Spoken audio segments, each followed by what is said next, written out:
화성 연쇄살인 사건 용의자 이춘재가 3차 조사에서도 혐의를 부인한 것으로 알려졌습니다.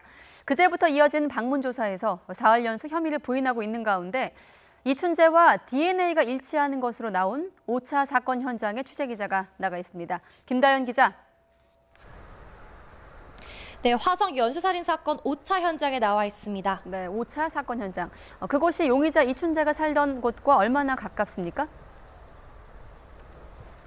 네, 제가 나와 있는 곳은 5번째 화성 연쇄살인 사건이 벌어진 현장 근처인데요. 지난 1987년 1월 버스에서 내려 귀가하던 여고생 홍모 양이 이곳 논 부근에서 숨진 채 발견됐습니다. 그런데 이춘재는 당시 이곳에서 불과 차로 6분 거리에 떨어진 곳에 살고 있었습니다. 이춘재는 지난 1986년부터 91년까지 연쇄살인 사건이 벌어진 범행 현장 일대 한복판에 살았던 것으로 확인됐습니다. 바로 이 대목이 과거 경찰이 일찌감치 사건의 진상을 규명할 기회를 놓쳤다는 지적이 나오는 부분입니다. 이춘재가 지난 1994년 처제를 살해했을 당시 청주 수사팀은 이춘재를 구속한 뒤 과거 거주지였던 화성의 집을 방문해 조사를 벌였는데요. 이때 화성 사건 수사본부 요원들이 찾아와 신병 인도 등 수사 협조를 요청했지만 결국 진행되지 않았습니다. 청주 사건은 화성 사건과 시신을 묶는 수법 등이 유사한 것으로 알려졌는데요. 협조만 제대로 이뤄졌다면 일찌감치 이춘재를 용의자로 특정할 수 있었기 때문에 아쉬움이 남는 대목입니다. 그렇군요. 자, 그리고 경찰이 오늘도 이춘재를 방문 조사했습니다. 계속 혐의를 부인한 겁니까? 예, 경찰은 그제부터 사흘 연속 이춘재가 복역 중인 부산 교도소를 찾아가 조사를 벌였는데요.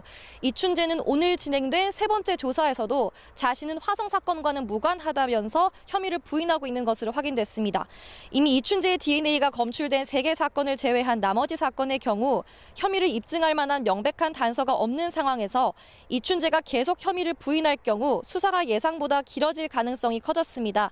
경찰은 이제 시작 단계라면서 앞으로 추가 조사를 통해 진범 여부를 꼼꼼히 확인하겠다고 밝혔습니다. 이를 위해 부산에 있는 이춘재를 수사본부와 가까운 수원이나 안양 교도소로 이감하는 방향도 논의하고 있습니다. 자, 그렇다면 나머지 사건들 6사건의 DNA 확인 작업은 어떻게 되는 겁니까?